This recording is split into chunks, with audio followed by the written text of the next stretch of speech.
November 10వ తేదీన దేశ రాజధాని ఢిల్లీలో జరిగిన ఆత్మాహుతి దాడి యావత్ భారతావనిని ఉలిక్కి పడేలా చేసింది. ఎర్రకోట సమీపంలో జరిగినటువంటి ఈ అమానుష ఘటనలో 12 మంది అమాయక పౌరులు ప్రాణాలు కోల్పోయారు. మరో 20 మందికి పైగా తీవ్రంగా గాయపడ్డారు. ఈ దాడికి సంబంధించి ఢిల్లీ పోలీసులు తమ విచారణను వేగవంతం చేశారు.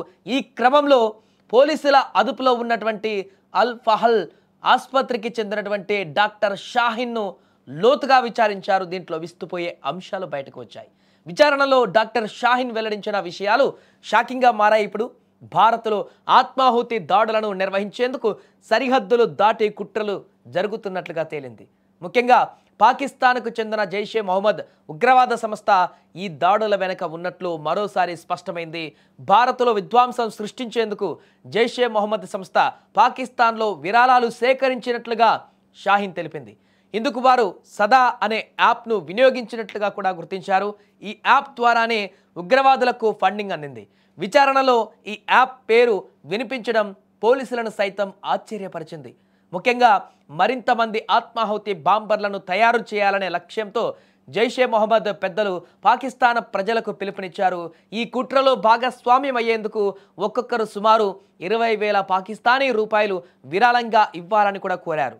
కేవలం మతభావాలను రెచ్చగొట్టి అమాయక ప్రజల నుంచి ఈ చందాలు వసూలు చేస్తున్నారు. అలాగే ఈ యొక్క చందాల ద్వారా వచ్చినటువంటి డబ్బులతో భారత్ పైన పూర్తిగా దాడులు చేయడానికి, అక్కడ ఇలాంటి వ్యక్తులను తయారు చేసి వారికి ప్రోద్బలం చేయడానికి, వారికి డబ్బులు అప్పచెప్పడానికి ఇవన్నీ కూడా వారు యాప్ ద్వారా ఈ యొక్క కార్యక్రమాలు చేస్తున్నట్టుగా గుర్తించారు.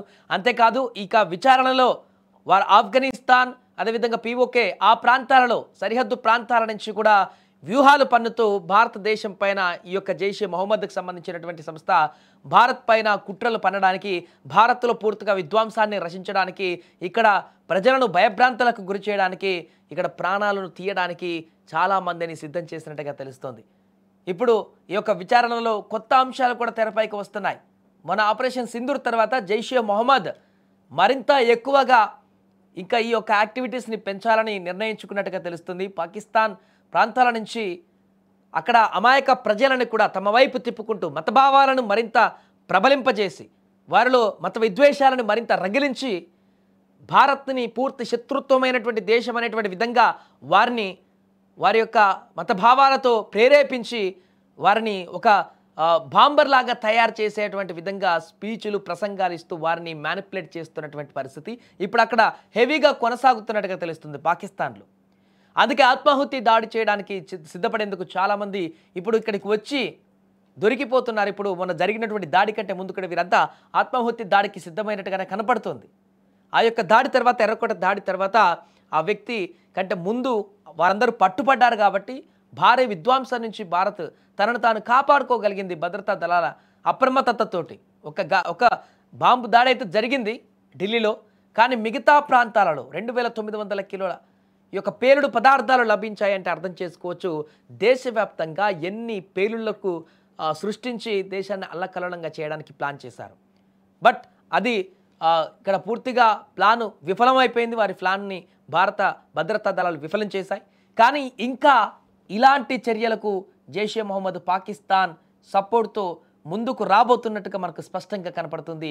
దీనికి సంబంధించి విచారణలో అనేక అంశాలు బయటకు వస్తున్న సందర్భంలో ఇప్పుడు అంతర్జాతీయ సమాజానికి కూడా మరొకసారి భారత్ యొక్క విచారణ తర్వాత పాకిస్తాన్ వైఖరిని ఖచ్చితంగా అంతర్జాతీయ సమాజం ముందు పెట్టేటువంటి అవకాశం కూడా కనపడుతుంది. ఏదైనా కూడా తాజా విచారణలో అక్కడ జైషే మొహమ్మద్ పాకిస్తాన్లో ఎలాంటి వ్యూహాలు పన్నుతుంది భారత్ పైన దాడి చేయడానికి, భారత్లో ఉన్నటువంటి ప్రాంతాలలో పేలుళ్లు సృష్టించేందుకు ఎలాంటి వ్యూహాలు పన్నుతుంది అనేటువంటి అంశాలు అయితే ఇప్పుడు విస్తుపోయేలా చేస్తున్నాయి.